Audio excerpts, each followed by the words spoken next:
Hello, welcome back to Magic Art. Today we're going to be talking about the new arcana with the Bard and the Paladin. First, we're talking the Bard. Personally, this is my favorite Bard that I've seen. Uh, we're going to be starting off here. We get the Universal Speech. You could use your Bardic Inspiration and choose the number of creatures within 6 feet. You could easily just say all of them.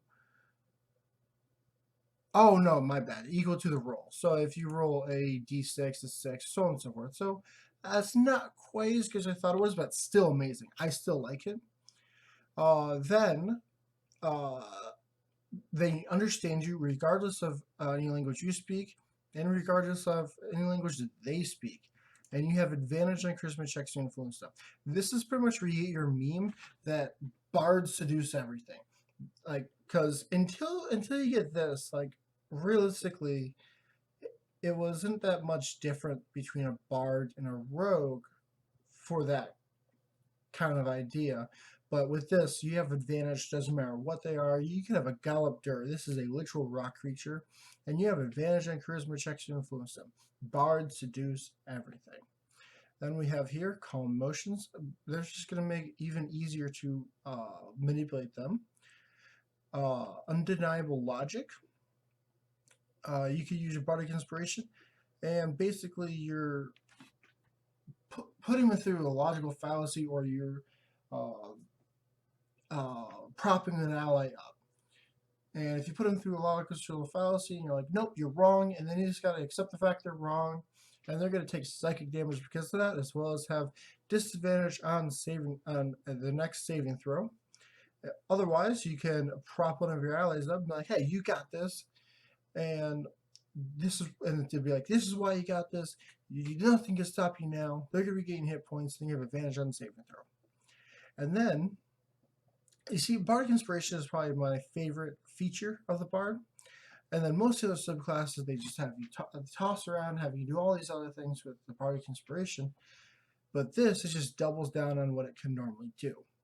So, if a creature goes to use your Bardic Inspiration, and they don't succeed in what they're doing, then they keep to die. If they do succeed, you could use your reaction and give another creature Bardic Inspiration without spending Bardic Inspiration.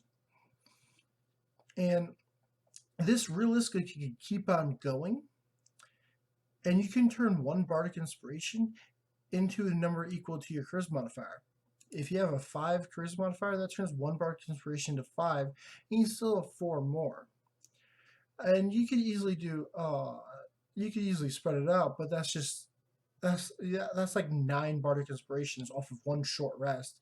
And then you get short rest, and you get more Bardic Inspirations. This is amazing. I love this Bard, and I want to see it be made. Now we're going to turn and look at the Paladin here. You are as awesome, just as awesome as you think you are.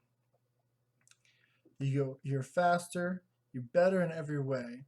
People like you. You're even faster. No one can stop you from moving. You deal with people trying to hurt you, and then people like to listen to you. People like you, and people like to listen to you. As I said, you're very strong. You're athletic. You have athletics and acrobatics. Advantage for 10 minutes with one of them, one of your channel divinities. Then with the other channel divinity, crit on 19 and 20. Paladins really want to crit fish, as if you get a crit, you use your divine strike. You're doing a lot of damage with those critting divine strikes.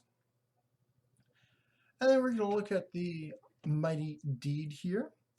This is actually kind of interesting because it says when you score a critical hit, reduce creatures to 0, you can choose one or more creatures that you see within 30 feet of you up to your number equal to your charisma modifier.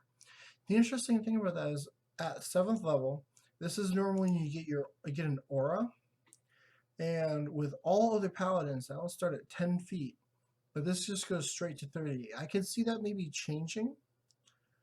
But we're going to look here, and you can do one of two things. This kind of contracts what we got here to our enemy ally, and then we're also going to have enemy ally. So we can give a creature 1d6 plus our charisma modifier and temporary hit points, or we can cause a creature to become afraid of us until the start of our next turn. That's not bad. We use this one time per turn. Not bad at all.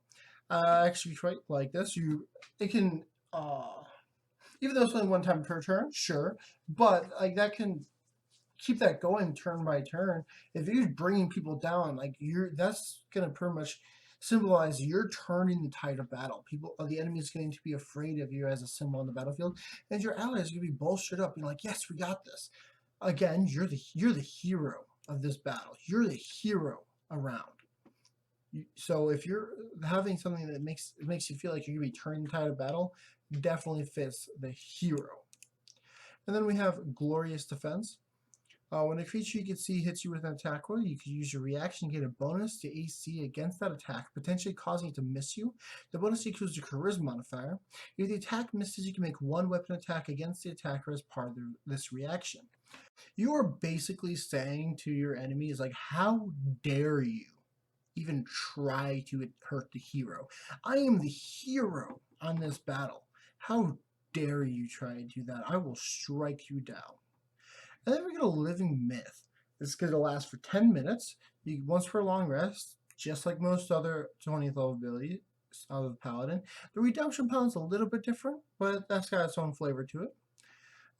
You gain advantage on all charisma checks, and once on each of your turns, if the attack misses, no, it didn't. And if you fail a saving throw, you can use your reaction.